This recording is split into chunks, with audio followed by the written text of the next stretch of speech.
जय गुरु दादा। सभी दादा माँ को जय गुरु। स्टार्ट करूँ ना? वंदे पुरुषोत्तमम, वंदे पुरुषोत्तमम, वंदे पुरुषोत्तम। आलोचना प्रसंगे उपस्थित सभी दादा माँ को मेरा आनंदी जय गुरु। आलोचना प्रसंगे सप्तम खंड का निर्वाचित अंश पाठ करने के लिए मैं श्रद्धेय से सुरेश को अनुरोध करता हूँ। जय गुरु। आलोचना प्रसंगे सप्तम खंड, date 9th February 1946, page 75। Matthew, একটা স্টিল ফ্যাক্টরি যদি হয় এবং সেখানে যদি বহু লোক নিয়োগ করা হয়, তাহলে তো অনেকে সহজাত সংস্কার অনুযায়ী কাজ পাবে না। Mister Matthew CC Thakur ji से कहने लगे कि एक स्टील फैक्ट्री अगर होता है और वहां पर अगर बहुत सारे लोगों को नियोग किया जाए, तो वहां पे बहुत सारे सहजात संस्कार के अनुसार काम नहीं पाएंगे। সিসি ঠাকুর, নতুন ধরনের কাজ চালু হলে যাদের ওই কাজের উপযোগী ইনস্টিংক্টিভ পসিবিলিটি, সহজাত সম্ভাবতা আছে, তাদের ওই ইনস্টিংক্ট, সহজাত সংস্কার ওই কাজের সংস্পর্শে গজিয়ে উঠবে। सीसी ठाकुर जी इस बात पर कहने लगे, नए किस्म के काम चालू होने पर जिनको वैसे कार्य के उपयोगी इंस्टिंक्टिव पॉसिबिलिटी यानी कि सहजात संभावता है, उनका वही इंस्टिंक्ट यानी कि सहजात संस्कार उस कार्य के संस्पर्शे जग उठेगा। प्रत्येकটা বর্ণের মধ্যেই অনন্ত সম্ভাবনা আছে। हर एक वर्ण में अनंत संभावना है। বৈশ্য যদি ক্ষত্রিয়ের কাজ করে তবে বৈশ্যের রকমে সেটা করবে। ক্যালকুলেটিং नेचर, हिसाबी स्वभाव থেকে যাবে।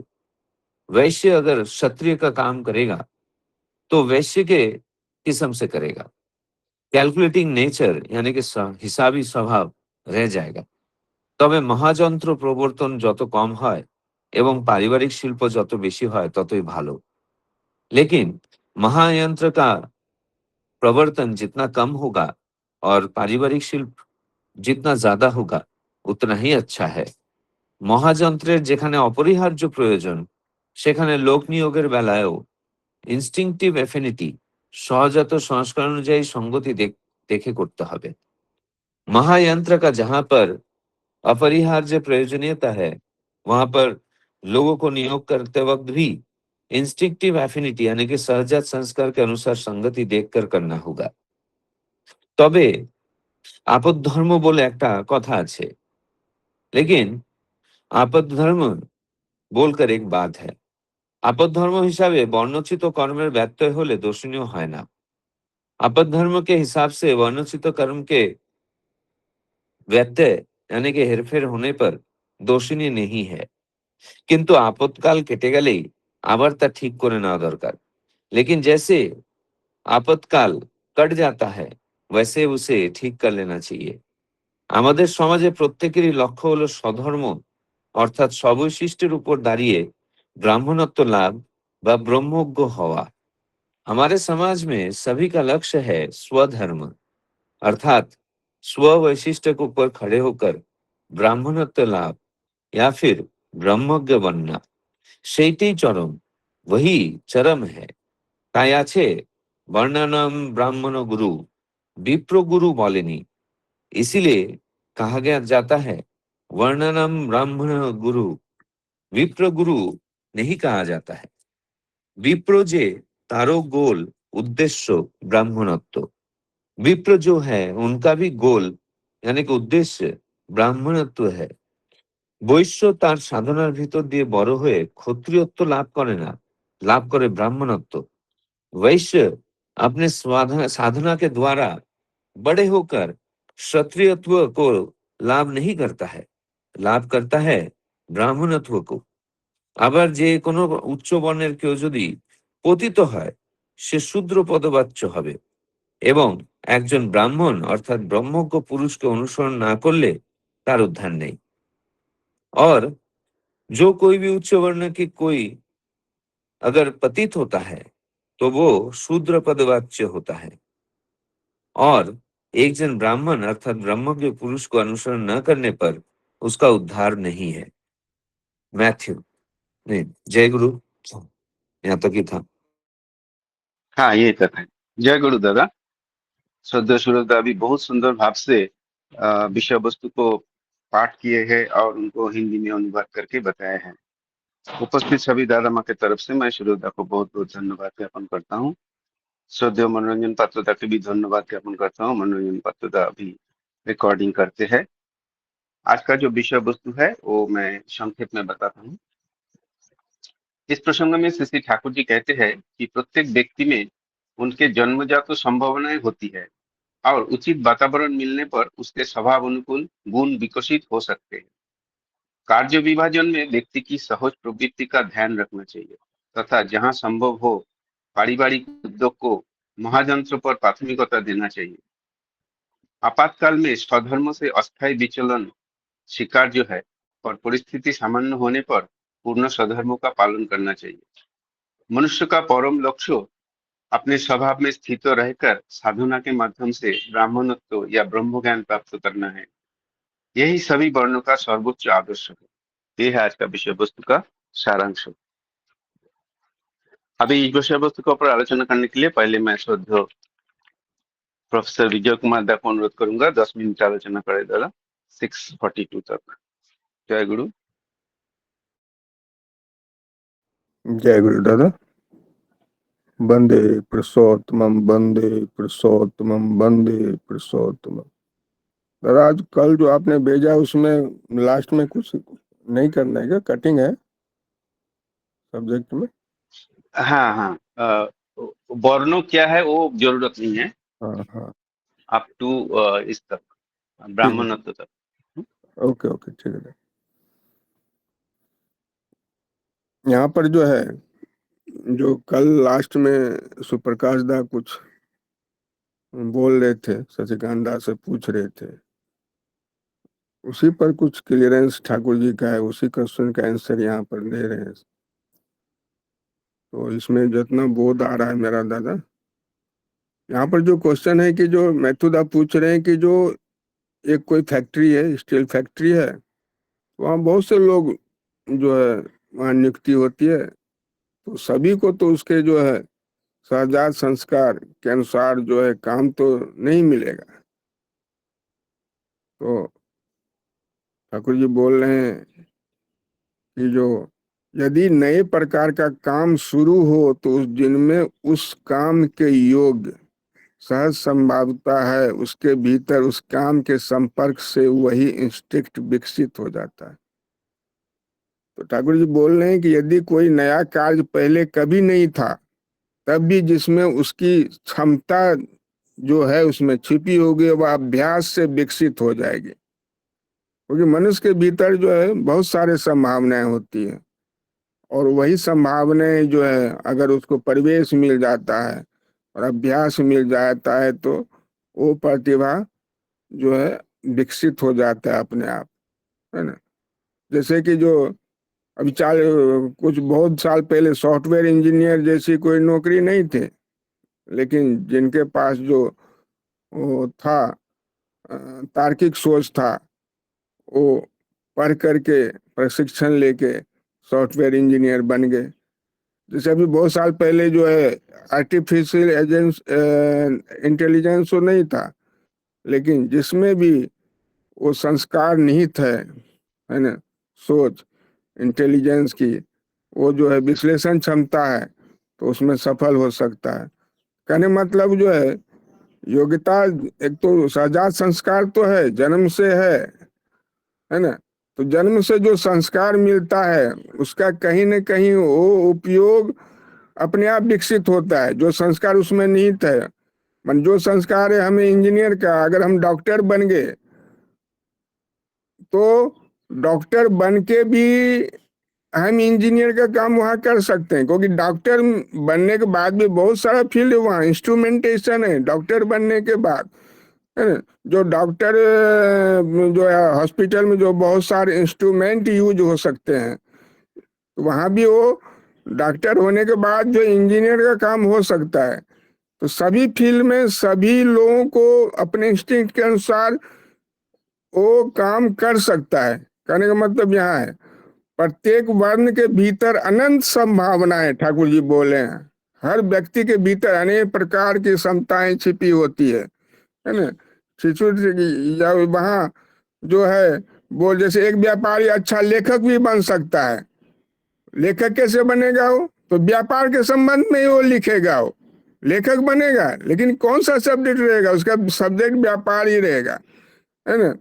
तो यही बात है, किसी व्यक्ति को एक ही पहचान तक सीमित नहीं समझ सकते हैं। इसके बाद ठाकुर जी बोले, यदि वैश्य क्षत्रिय का कार्य करे तो वह वैश्य की शैली में ही करेगा, है ना। तो जो वैश्य का काम है, कैलकुलेटिंग नेचर है वैश्य का, तो क्षत्रिय का जो फील्ड है, मान लिया आर्मी में जॉब कर रहा है, तो वहां भी जो है अपने बेसिस के अनुसार जो है उसको उस तरह का जॉब उसी हिसाब से काम करेगा। कैलकुलेटिंग नेचर हमेशा रहेगा वहां पर, क्योंकि वैश्य का कमाना है, कमाना, खर्च करना, वो जो है आय व्यय का हिसाब करना वो अच्छी तरह से जानता है। यदि व्यापारी स्वभाव वाला व्यक्ति प्रशासन या नेतृत्व का कार्य करेगा तब भी उसकी व्यापारिक सोच बनी रहेगी। भले नेता बन जाए वैश्य, भले प्रशासन में हो जाए, लेकिन जो व्यापारिक सोच जो है, उसकी इंस्टिक्ट जो है वो बनी रहती है। वहां भी उसको उस एंगल से वो काम करेगा एक्चुअली, है ना। यहाँ पर कार्य बदल सकता है लेकिन मूल स्वभाव आसानी से नहीं बदलता। कहने का मतलब ठाकुर जी का यही है। जैसे यदि कोई सफल व्यक्ति राजनीति में आ जाए तो सरकारी योजनाओं को भी लागत, लाभ और दक्षता की दृष्टि से देखेगा। जैसे अभी भी आप लोग देखते होंगे कि जो भी जनरली ऐसा होता है या होना चाहिए, जैसे पॉलिटिक्स में चले जाते हैं बहुत सारे लोग डिफरेंट कास्ट के हैं, लेकिन उनको उनके बेसिस के अनुसार उनका जो है जनरली दिया जाता है उसका डिपार्टमेंट, है ना। जैसे मान लीजिए टेक्निकल क्षेत्र में जो इंजीनियर है उसको टेक्निकल फील्ड का ही जो है मंत्री का प्रभाव जनरली ऐसा माने होता है ना। फिर भी जितना कम महायंत्रों का प्रयोग हो और जितना अधिक पारिवारिक उद्योग हो उतना ही अच्छा। हाँ, अब यहाँ पर ठाकुर जी बोले, जैसे वो फैक्ट्री की बात हो रही है तो ठाकुर जी बोले कि महायंत्रों मतलब बड़ी बड़ी फैक्ट्री, तो ठाकुर जो उसको जितना कम कर सके। हाँ, लेकिन जो भी हमारा जो नेचुरल उद्योग है, घरेलू उद्योग है, वो करना अच्छा है। यहाँ पर यदि संभव हो छोटे और पारिवारिक उद्योगों को बढ़ावा देना चाहिए। ठाकुर जी बोल रहे हैं बड़े उद्योग आवश्यक हैं, लेकिन छोटे उद्योग अधिक लोगों को आत्मनिर्भर बनाते हैं और परिवार तथा समाज को मजबूत करते हैं। तो छोटे उद्योग जैसे हस्तशिल्प हो गया, हथकरघा, डेयरी, घरेलू खाद्य, हमारा जो है ये बातें हैं। इसके बाद जो ठाकुर जी जो बोल रहे हैं कि जहाँ महायंत्र अपरिहार्य जो हो वहां भी लोगों की नियुक्ति इंस्टिंक्टिव एफिनिटी देख कर करना चाहिए। मान लिया बड़े बड़े फैक्ट्री है, महायंत्र है, वहां भी जिसकी जो नेचर है वहां पर कर्मचारियों को चाहे उनको जो होना चाहिए, क्योंकि उसी काम में लगाएंगे जिनको अकाउंटिंग का काम का नेचर है उसको अकाउंटिंग में लगाना पड़ेगा, भले वो किसी भी इसमें हो। तो जिसका जो नेचर हो, इसलिए जो इंटरव्यू जो जनरली जो होता है ना, सिर्फ ज्ञान के आधार पर सिलेक्शन नहीं होता है। बहुत बच्चे जो इंटरव्यू होते हैं उनको ज्ञान के आधार पर सिलेक्शन नहीं करते, वो देखते हैं कि हमारा ये जरूरत है ना। पहले हम प्रोफेसर में थे तो वहां पर देखा जाता सिलेक्शन जो टीचर का होता है, तो जिसको जो आता है, जिसको जो सब्जेक्ट में निपुणता, हमें ये सब्जेक्ट की जरूरत है, उस सब्जेक्ट में जिसको महारत हासिल रहता था उसी को सिलेक्ट किया जाता था। ऐसा नहीं कि किसी को उसका जो परसेंटेज ऑफ मार्क्स एकदम हाईएस्ट है, टॉपर है, उसको ऐसा सिलेक्शन जो है नहीं किया जाता था। इस तरह की बात है।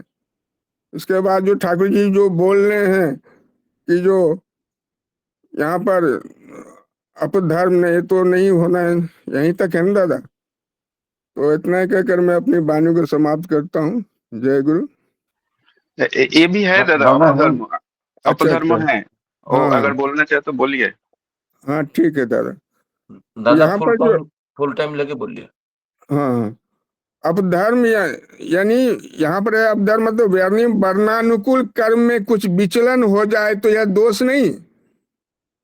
अपधर्म मतलब जो वर्ण हमारा संस्कार है उसके कुछ इधर उधर जाए तो वह दोष नहीं। इसका मतलब आपातकाल में यदि व्यक्ति को अपने स्वभाव से अलग कार्य करना पड़े तो गलत नहीं है।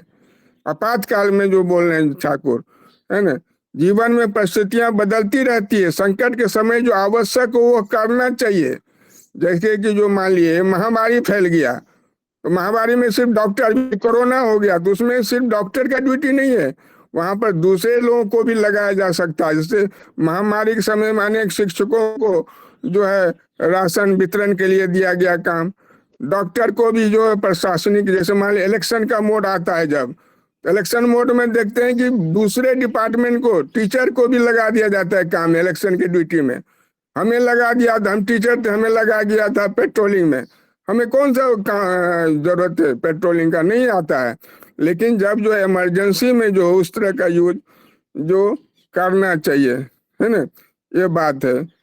इसके बाद जो है, लेकिन आपत्ति समाप्त होते तो उसे फिर ठीक कर लेना चाहिए। हाँ, जैसे मान लो वो इमरजेंसी खत्म हो गया है, फिर उसको ऐसा नहीं कि उसको उसी में लगाए रखना है, उसको फिर से अपनी जगह पर जो है आ जाना है। जैसे संकट हम समाप्त होने के बाद व्यक्ति को फिर से जो उसके स्वभाव अनुकूल जो कार्य उसमें लौट आना है। इमरजेंसी में आप कर सकते हैं, लेकिन कोशिश करना चाहिए कि अपने जो वैशिष्ट का काम ढूंढना चाहिए, क्योंकि जीवन यापन तो चलाना है।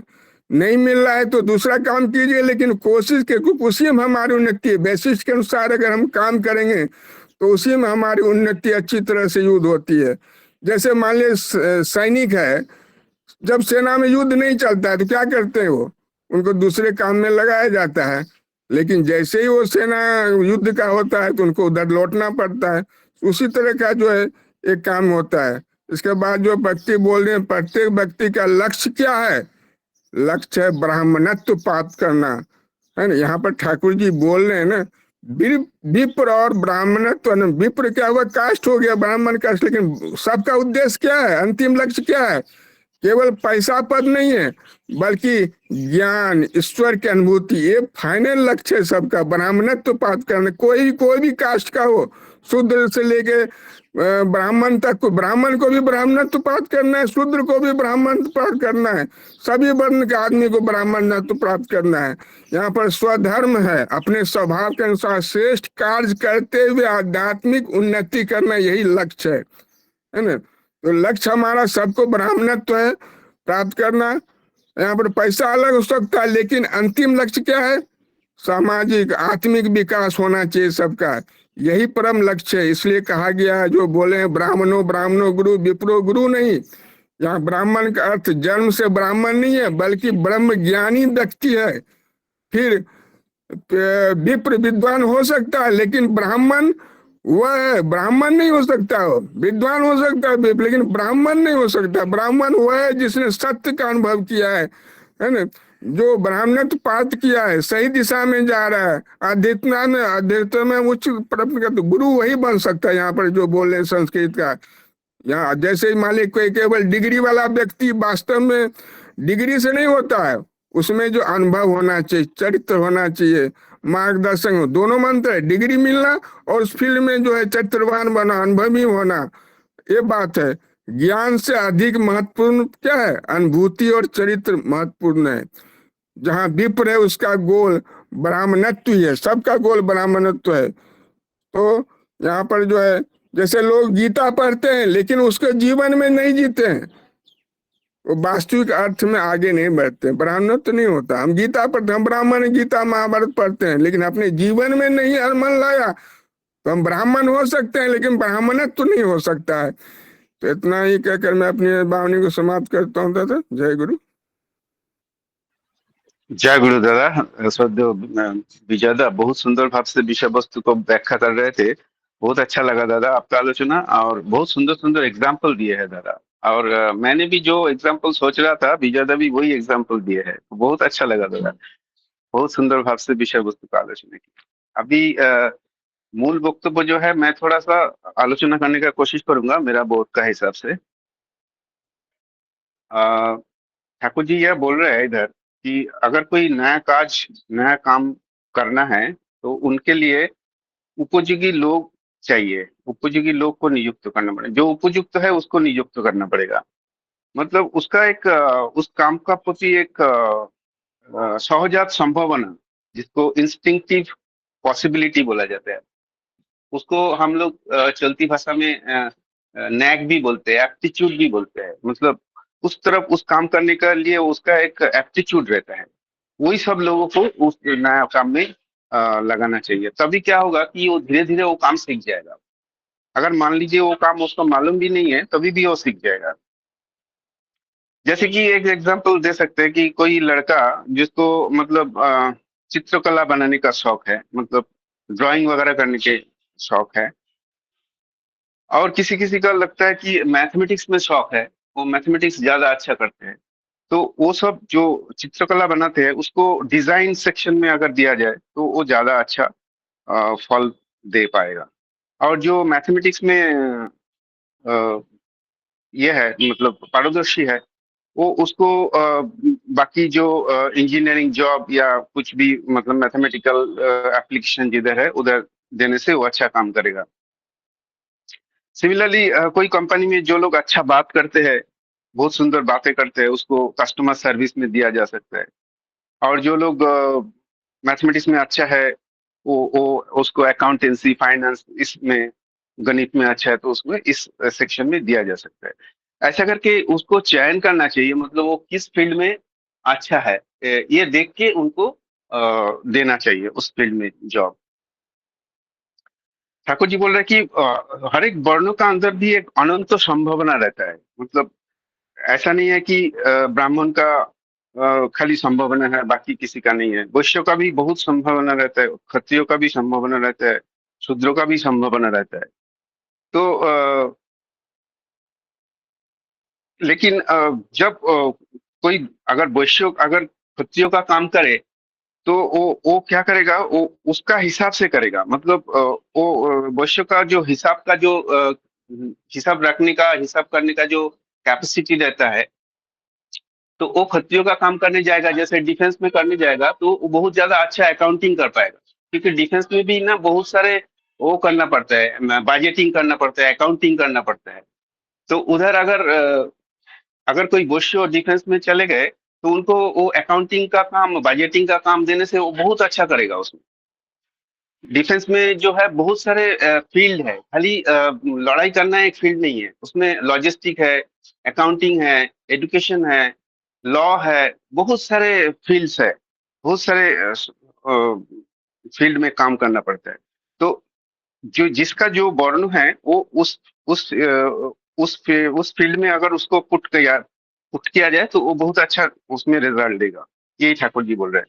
अभी वैश्य क्षत्रिय ब्राह्मण ये इसका डेफिनेशन है, वो उसका क्या काम है क्या है, वो उसका डेफिनेशन ठाकुर जी चौला साथी ग्रंथ में दिए है। वो मैं बाद में आता हूँ उसमें। और आगे ठाकुर जी ये बोल रहे हैं महाजंत्र जितना कम व्यवहार किया जाएगा उतना अच्छा है। महाजंत्र का मतलब है हेवी मशीनरीज, बड़ा बड़ा जो मशीन्स रहता है, drilling machine, lathe machine, milling machine, welding machine, ये सब जो बड़ा बड़ा बड़ा जो चीज रहता है स्टील फैक्ट्री में यूज होता है, वो सब चीज जितना कम किया जाए उतना अच्छा है। उससे अच्छा है पारिवारिक शिल्प जितना ज्यादा होगा उतना अच्छा है। पारिवारिक शिल्प अर्थात कुटीर शिल्प, मतलब जो घर में बैठ के बनाया जा सकता है। जैसे कि फॉर एग्जाम्पल हस्तशिल्प, जैसे कि मान लीजिए कोई घर में बैठ के टेलर का काम कर रहा है, दर्जी का काम कर रहा है, या कोई खाना खाना बना रहा है, खाना बना के सोसाइटी में सर्व कर रहा है, दे रहा है, या कोई स्वेटर बुन रहा है, या कोई पेंटिंग कर रहा है, चित्रकला कर रहा है, कोई हो सके कि घर सजाने का जो वस्तु होता है, घर को सजाने के लिए जो जो वस्तु रहता है, बहुत सारे पुतुल वगैरह ये सब चीज बनाते हैं, बना के उसको बेचते हैं, तो ऐसा करके वो अर्निंग मिलता है। तो ये कुटीर शिल्प बनाना ज्यादा अच्छा है, ठाकुर जी बोले हैं। माने इंस्टेड ऑफ बड़ा बड़ा मशीनरी लगा के। लेकिन जिधर मशीनरी लगाना जरूरत है उधर तो लगाना ही पड़ेगा। जैसे स्टील फैक्ट्री बनाए हैं तो उसमें तो हेवी मशीनरी चाहिए ही चाहिए, उसको हम अवॉइड नहीं कर सकते, उसको हम वो करना ही चाहिए, ठाकुर जी वो बोला है। लेकिन गुरुत्व तो उसमें देना चाहिए, प्रायोरिटी उसमें देना चाहिए कुटीर शिल्प के अंदर। और वो जो मिशनरी बैठेगा उसी में भी जो लोग नियोग करेंगे वो उसमें काम करने के लिए, वो भी एफिनिटी देख के, मतलब उसका इंस्टिंक्टिव जो सहजात संभावना देख के उसमें लोक नियोग करना पड़ेगा। जो ताकतवर है उसको मतलब मेहनती काम कर सकता है, उसको जिसमें ताकत है उसको मेहनत वाली काम दिया जाएगा।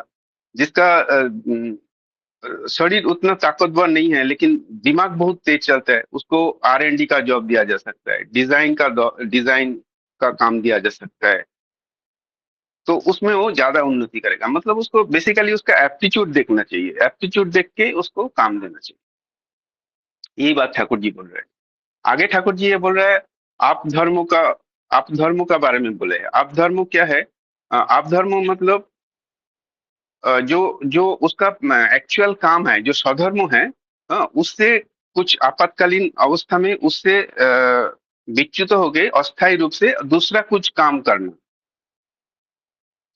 लेकिन जब आपातकाल निकल जाएंगे तब फिर से स्वधर्म में वापस आ जाना। जैसे विजयदा बोल रहे थे, बहुत सुंदर एग्जाम्पल देके दादा ने बोले हैं कि जैसे कि जब वार लगते हैं तब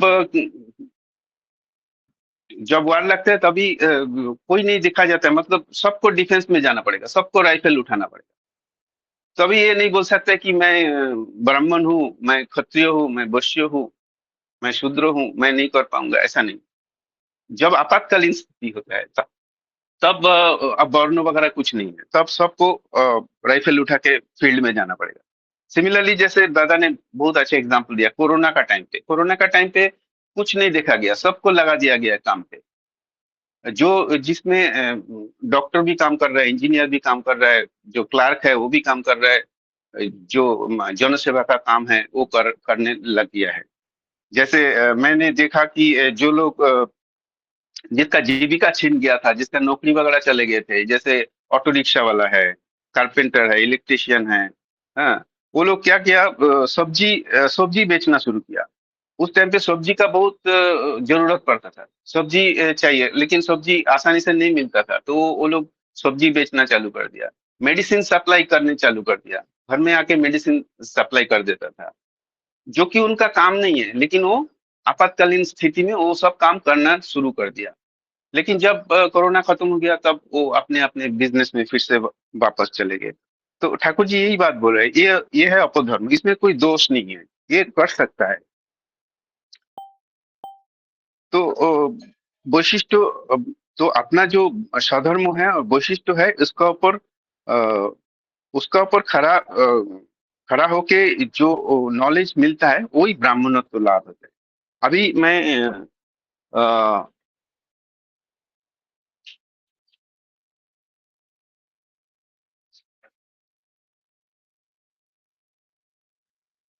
एक मिनट, हाँ।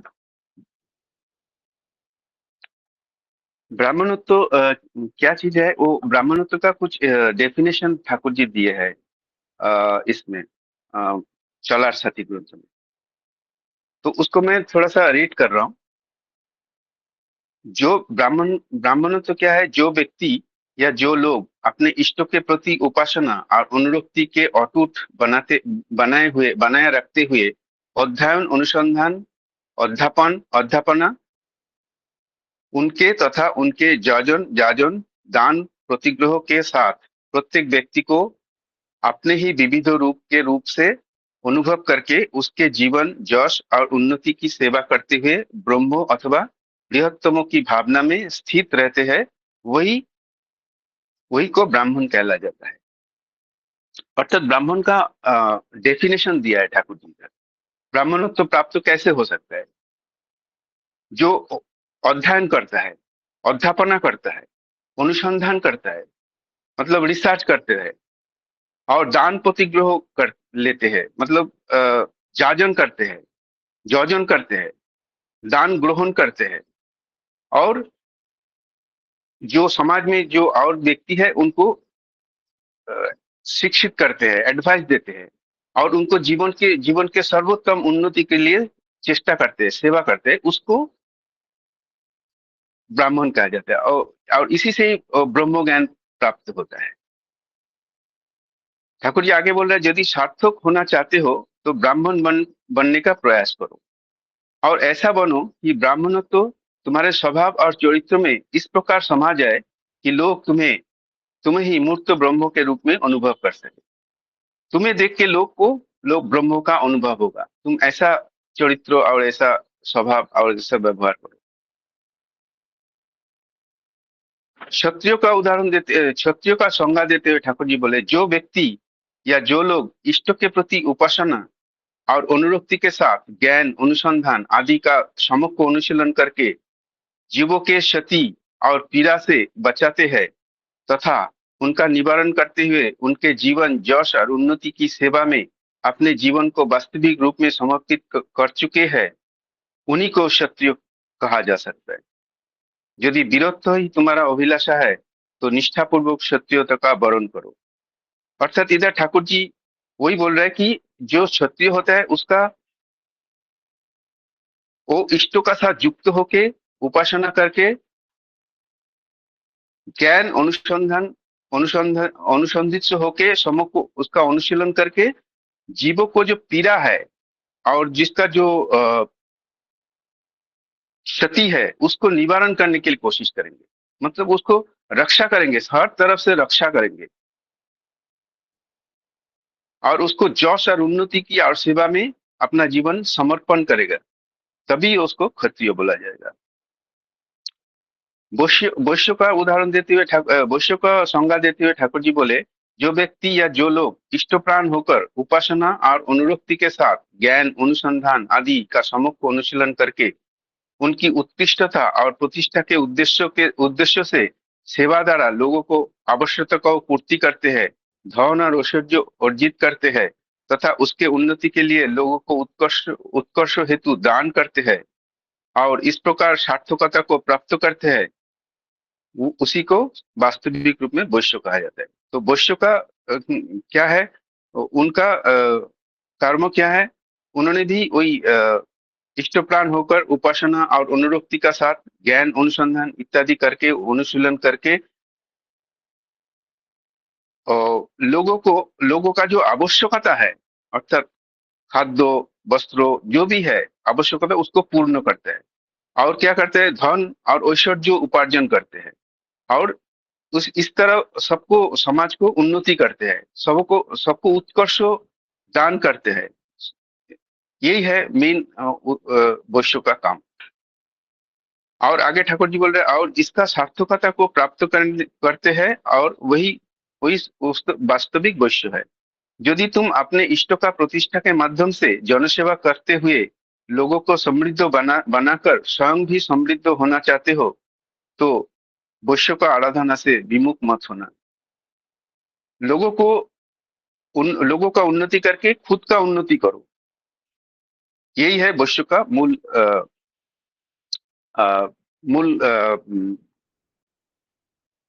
उद्देश्य। जी। तो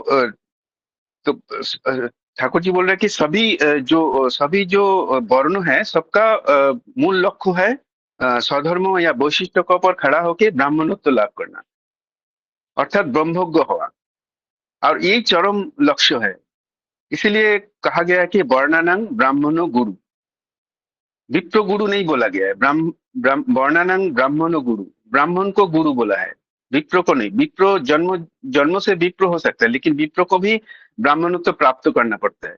तो ब्राह्मणत्व कैसे प्राप्त होता है, ब्राह्मणत्व प्राप्त करने के लिए ठाकुर जी बोले हैं कि ऐसे मतलब हम जो एक्चुअली जो हम करते हैं, इष्टवृत्ति करते हैं, शस्त्रनी करते हैं, प्रतिदिन आलोचना पाठ करते हैं, सत्यानुसरण पढ़ते हैं, नारी नीति पढ़ते हैं, चलासाथी पढ़ते हैं, इसका साथ साथ जब अगर हम गीता, वेद, पुराण, उपनिषद, मनुसंहिता इत्यादि भी पाठ करें तो हम भी ब्रह्म ज्ञान का तरफ अग्रसर हो सकते हैं।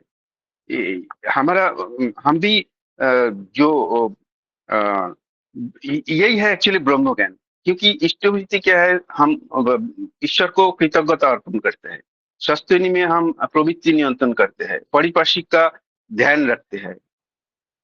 तो ये सब जो ज्ञान है, ये सब ज्ञान तो साधारण लोग को नहीं रहता है कि जो लोग इसका चर्चा करते हैं तभी उसका ये ज्ञान होता है।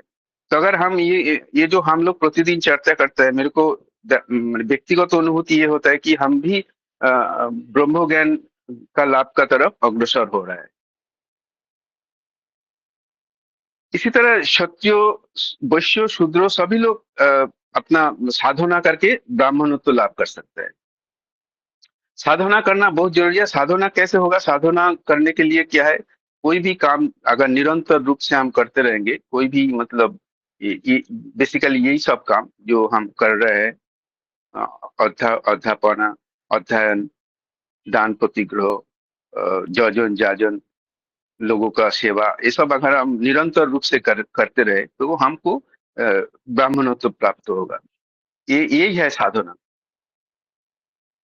सिमिलरली अगर कोई उच्च वर्ण का कोई अगर इंसान, उच्च वर्ण का, लेकिन वो पतित हो गया, मान लीजिए वो कुछ गलत काम कर दिया, वो कुछ गलत प्रवृत्ति में फंस के पतित हो गया, तो उसको भी, उसको और उच्च वर्ण नहीं कहा जाएगा, उसको शूद्र पदवाच्य हिसाब से माना जाएगा। और तभी उनको कोई ब्रह्मज्ञानी को अनुसरण करना पड़ेगा। ब्रह्मज्ञानी का अनुसरण करके उसको फिर से अपना जगह पे वापस आना पड़ेगा, नहीं तो उनका मुक्ति नहीं होगा। तो यही बात है। तो मैं जितना समझा मैं आलोचना करके बात करने का कोशिश किया। अगर कुछ मेरा भूल त्रुटि हो गया तो मुझे मार्जना कीजिएगा। अभी मैं श्रद्धेय शशिकांत दादा को अनुरोध करूंगा विषय वस्तु को समराइज करने। जय गुरु दादा। जय गुरु। ये विषय वस्तु के ऊपर टॉपिक में सोमनाथ दा और कोई 4-5 मिनट बोलना चाहते तो थोड़ा सा बोलिए, फिर मैं 5 मिनट की मैं ज्वाइन कर रहा हूँ। एक्चुअली और कुछ बोलने का नहीं है, मैं जो बोलना था बोला है अभी। नहीं सोमनाथ दा, मैं बोला और कोई किसी को 5 मिनट इसी ऊपर बोलना है ओ, तो एक बार पूछ लीजिए। अच्छा अच्छा अच्छा अच्छा अच्छा। लोनकार दा, आप कुछ बोलेंगे 5 मिनट? जय गुरु दादा।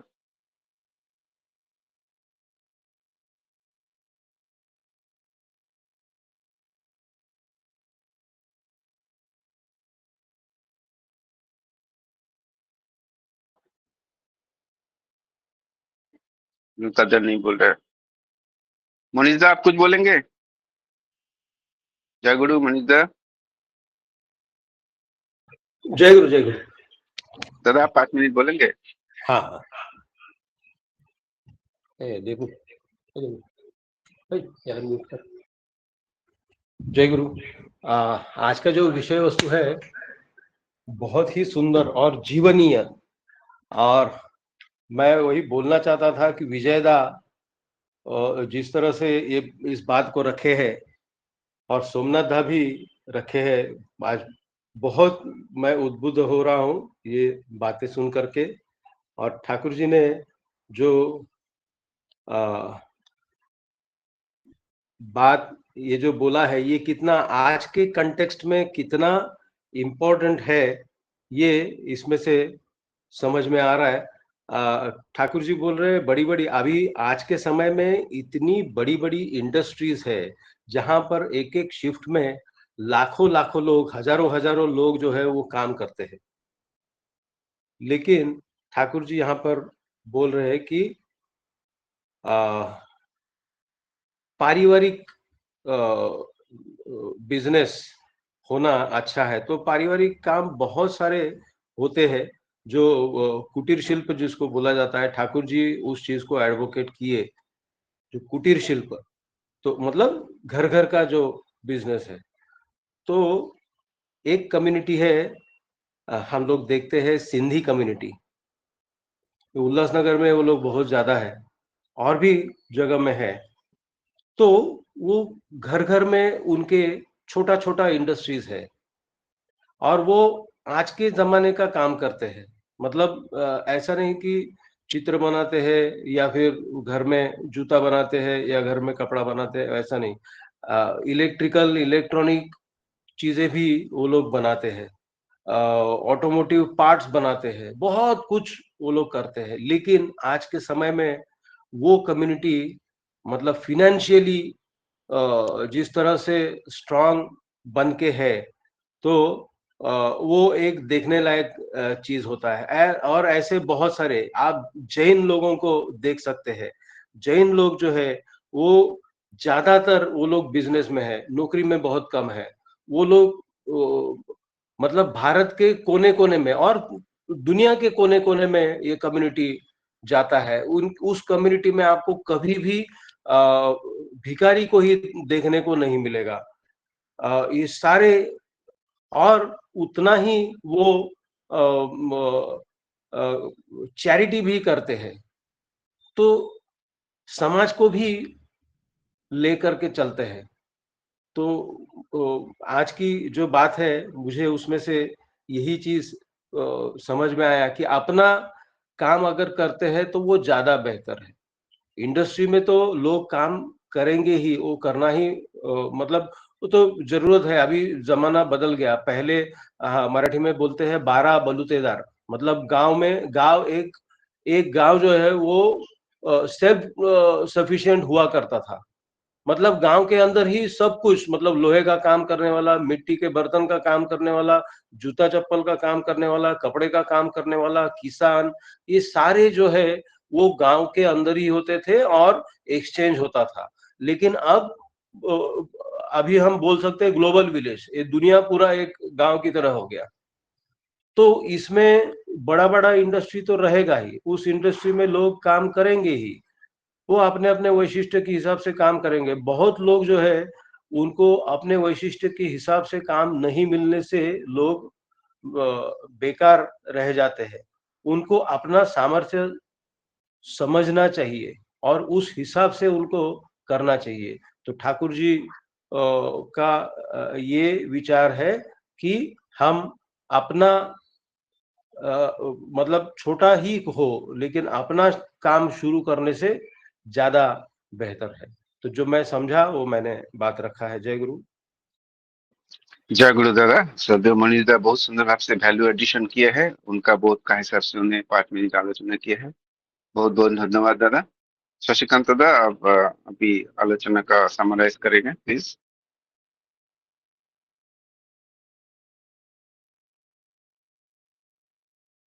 जय गुरु।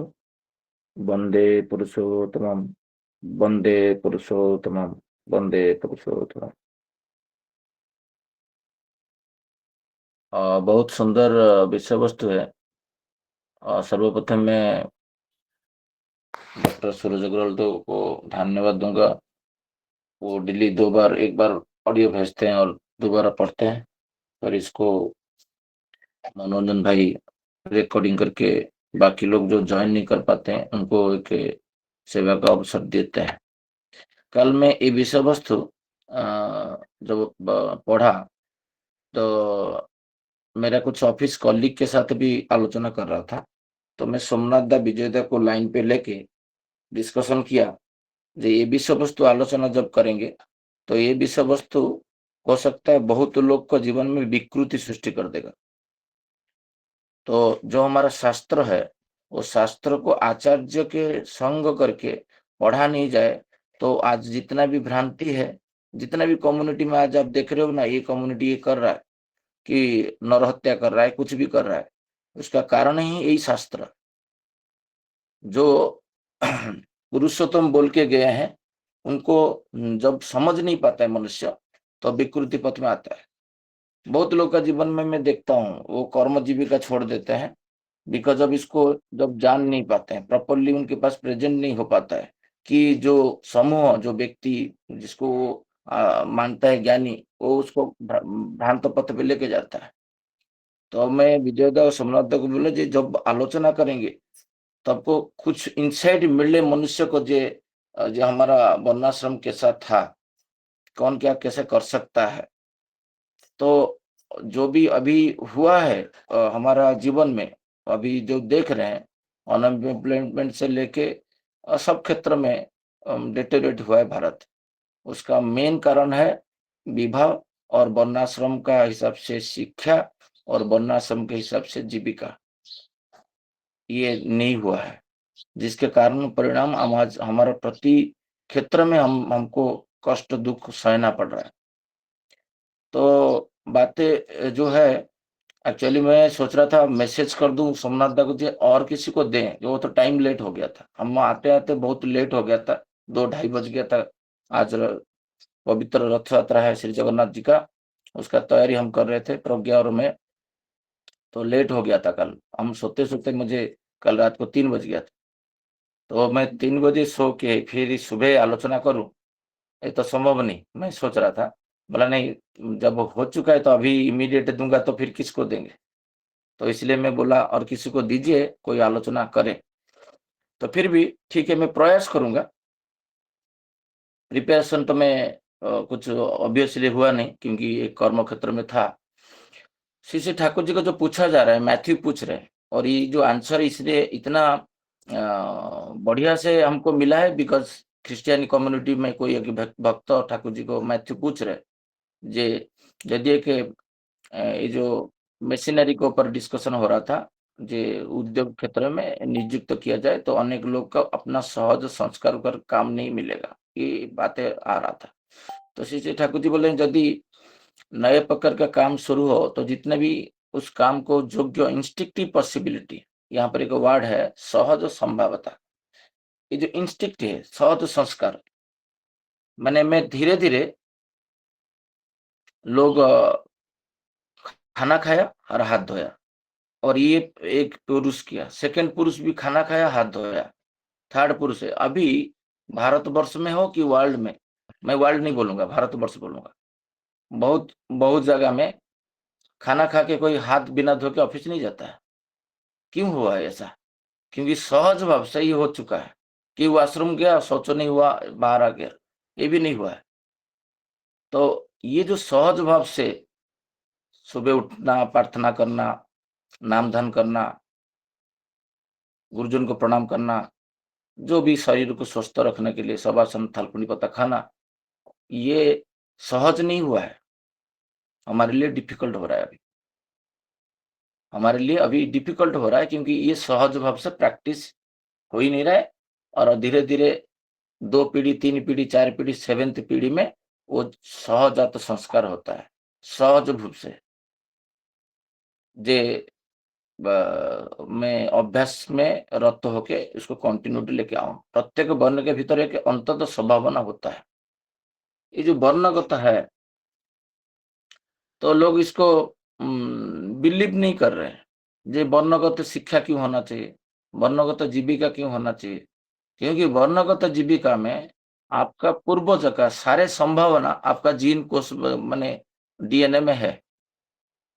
मैं ये जो डिस्कशन हम कर रहे हैं तो मैक्सिमम टाइम हमारा सोमनाथ दास जब भी कॉल पे रहते हैं तो मेरे साथ जो कलीग्स ट्रैवल करते हैं वो सुनते हैं। कल एक 2 व्यक्ति थे, जनरल मैनेजर एक है और मेरा समसामयिक एक है, तो वो पूछ रहे थे जी इसको सिंपली करेंगे तो हम तो भूखा रह जाएंगे, हमारा तो खाना भी हमको नहीं मिलेगा बननगर तक तो हिसाब से जाएंगे तो ये एटलीस्ट मैं इनको बोला तुम्हारा पिताजी का नाम बताइए, वो बता दिया, बट उनका पिताजी वो बता नहीं पाया। बट मेरे सम्मुख में जो व्यक्ति था वो ये 6 पीढ़ी का एक फोटो मुझे दिखाया, तो उनका दादाजी का दादाजी, तो वो मुझे एक फोटो दिखाया, बोला देखो तो ये मेरा दादाजी का फोटो हमारा घर पे संरक्षण करा गया है। तो वो एक मुकुट लगा है, एक हाथ में एक खड़ग है और ये पूरा राजा का ड्रेस पहने है। तो मैं बोला ये जो आपका पिताजी का पिताजी का पिताजी ऐसे 6 पीढ़ी से क्या कर रहे थे, जो कर्म कर रहे थे उनके प्रति वही कर्म के प्रति एक श्रद्धा था। बट आप जो कर्म अभी कर रहे हो उसके प्रति आपका श्रद्धा नहीं है, हर दिन आप चिड़चिड़ापन हो रहे हो। तो जो सद्गुण जो होता था, जो अच्छा अच्छा गुण उनके पास था, उसको आपको रिवाइव करना है। कैसे? ना एक सदगुरु के पास शरणापन्न होना पड़ेगा, इष्ट के पास शरणापन्न होना पड़ेगा, पितृपुरुष के प्रति श्रद्धा संपन्न होना पड़ेगा, देन उनके पास जो जो गुण है वो गुण आपके पास कैरी करेगा। ये मेन मेन फंडा यहीं पे है। वो जिसका बेटा कुंभार का बेटा है, जो वर्ण के हिसाब से जन्म लिया है, उसके पास एक बनाने का पात्र बनाने का कौशल उसका ब्रेन में, उसका युवक में ऑलरेडी संरक्षित है। नॉट नेसेसरी वो पात्र बनाए, बट बनाने में जितना भी काम है वर्ल्ड में वो सब करने के लिए उसके अंदर एक क्षुधा है। वो नहीं करके वो जाके दूसरा कुछ करे। जो ठाकुर जी बोल रहे हैं यहाँ पर ना, जे एक गीता का श्लोक बोल रहे हैं, शोधन में निधन से पराधर्म भयावह। आप देखे होंगे पूजनीय बिंकीदा और पूजनीय सिपाहीदा जब भी आते हैं, इस श्लोक का आप पूरा होल डे में, आप पूजनीय सिपाहीदा का देखोगे होल डे में ये वाला श्लोक कभी ना कभी बोलेंगे। मैं बादलापुर में देखा हूँ, भुवनेश्वर में भी देखा हूँ, ये एक सेंटेंस है वो रिपीटेडली करते हैं। वो बोलते हैं स्वधर्म निधन से पराधर्म भयावह, श्रेयान स्वधर्म द्विगुणा परधर्मात् सुनिष्ठितात् स्वधर्म निधन से परधर्म भयावह। गीता का 3 अध्याय श्लोक नंबर 35। ये श्लोक को वर्ल्ड आज तक एक्सप्लोर नहीं कर पाया, इतना विकृति है ये श्लोक को लेके। बहुत लोग का जीवन नष्ट हो चुका है बिकॉज ऑफ दिस श्लोक। छोड़ दिया सब कुछ, नौकरी फौकरी छोड़ दिया, आके मैं एक मठ मंदिर में रहूंगा, क्योंकि बाकी सब धर्म भयावह है। ये भजन कीर्तन करना, मंदिर में रहना, माला जपना करना, तिलक करना, गीता पढ़ना, भगवत पढ़ना, ये स्वधर्म है नहीं। यहीं पे तो कॉन्फ्लिक्ट हुआ है जगत में जितना, मैं कल वही एक्सप्लेन कर रहा था। जो धर्म करने से जीवन का बीइंग एंड बिकमिंग इंटैक्ट रहता है, वही शुद्ध धर्म है। मैं कल एक्सप्लेन कर रहा था एक सीनियर को मैं। तो फिर वो मुझे कैसे पता चलेगा जे कौन सा कर्म करने से, क्या करने से मेरा बीइंग एंड बिकमिंग ठीक रहेगा। मैं चेन्नई में रहता हूं, मैं मिर्ची नहीं खाऊंगा तो आमाशय हो जाएगा। तो चेन्नई में जाके वहां पर मिर्ची खाना स्वधर्म है। सोई मिर्ची में दिल्ली में जाके खाऊंगा तो मुझे डायरिया हो जाएगा। खाऊंगा तो यहाँ पर नहीं खाने से हो जाएगा, वहां पर खाने से। वो बताएगा कौन? That person is living idol, आचार्य। जो करके देखे हैं तो बिना आचार्य में कोई शिक्षा अर्जन करना महापाप होता है, मनुष्यता बोल रहे। तो हमारा सौभाग्य है जो हम लोग ठाकुर जी को पकड़े हैं। और श्री ठाकुर जी बोल रहे जे अपधर्म के जब बारे में बात कर रहे थे, क्राइसिस के समय में कोई भी काम नहीं दिखाया जाता है। हमारा जब 99 में महावात्या आया था, हम एक छत में गए थे सारे लोग गांव का, और पक्का घर उस टाइम में बहुत कम था। मैं देखा हूँ वहां पर कोई वर्णगत जीविका, वर्णगत शिक्षा, वर्णगत व्यवहार कर्म वहां पर मायने नहीं रखता है। वो सब कुछ हम मिलके किए थे। ठाकुर जी वही बोल रहे हैं जे उसको अपधर्म बोला जाता है।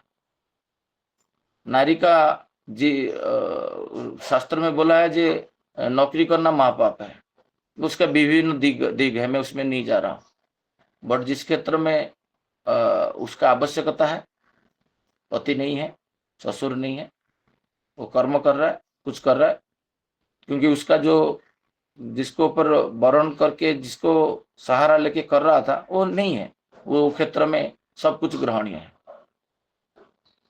तो श्री ठाकुर जी यहाँ पर एक बातें, बहुत अच्छा बातें बोले हैं जे समाज में प्रत्येक व्यक्ति का लक्ष्य है स्वधर्म और अपने स्वभावगत वैशिष्ट्य पर रहकर ब्राह्मणत्व प्राप्त करना व ब्रह्मज होना। ये जे प्रत्येक मनुष्य का एक ही मात्र लक्ष्य है, ब्रह्मत्व प्राप्त करना।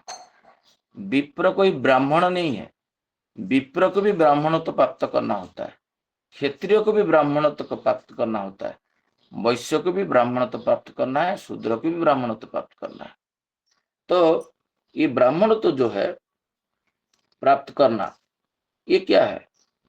तो मनुष्य संहिता में प्रथम अध्याय और 88 श्लोक नंबर, अध्यापन मध्यनम जजनं जाजनं तथा दानं प्रतिग्रहं चैव ब्राह्मण नाम कल्पयत। अभी हम सोचे हैं जे जजन जाजन इष्टभूति श्री ठाकुर जी का दान है। बहुत लोग बोलते हैं, बट ठाकुर जी बहु जगह बोल रहे हैं ये पहले से था, बट डिस्ट्रॉय हो चुका था। ऐसे नहीं जो ठाकुर जी इंट्रोड्यूस किए हैं 1888 के जन्म के बाद, ऐसा नहीं है। श्री ठाकुर जी उसको सरल सहज भाव से मनुष्य कैसे ब्राह्मण तो लाभ करेगा, प्रत्येक मनुष्य, वो इजी वे बता दिए। पंचमहायज्ञ कर नहीं पाएगा, इष्टभूति का प्रचलन किए।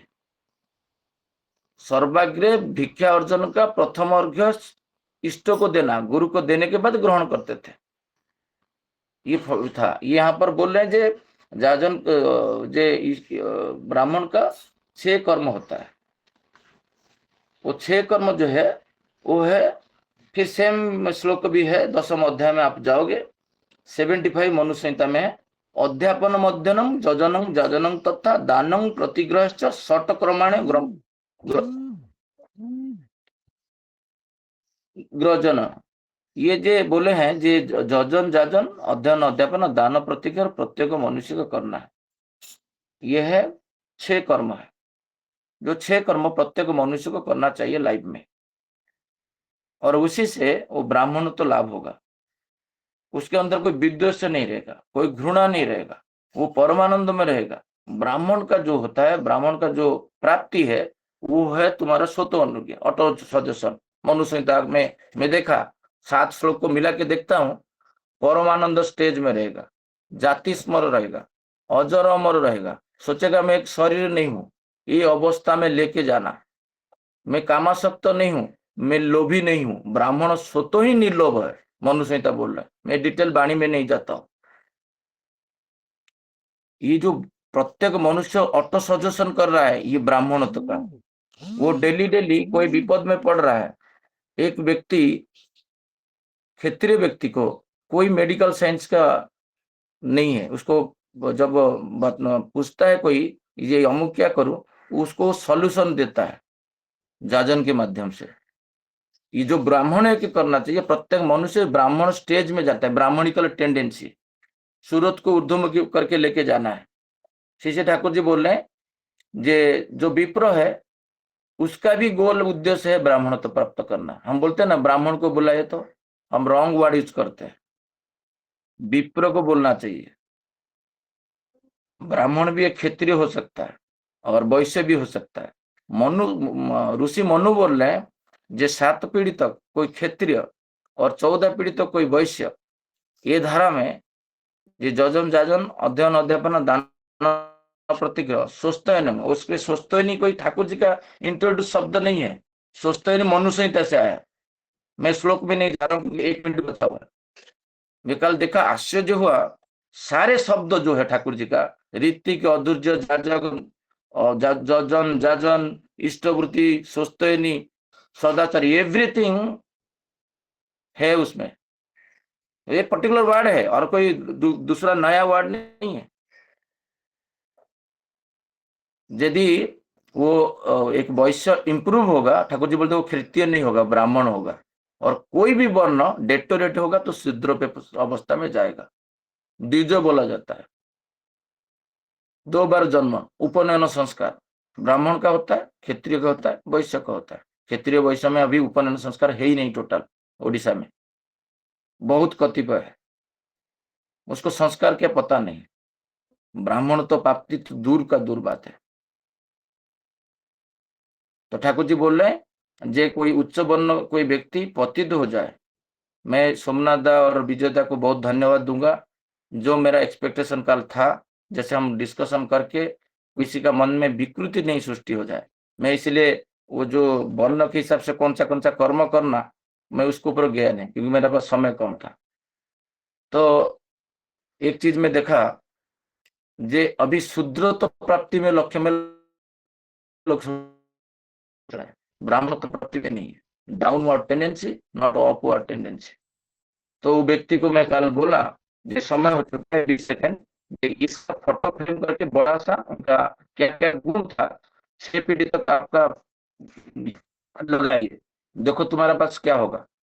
वो बातें करते करते उनके अंदर ऑलरेडी उद्दीपना सृष्टि हो गया था वर्ण को लेके, जो ये सब कर्म हमारा करते थे, हम उसी हिसाब से करेंगे।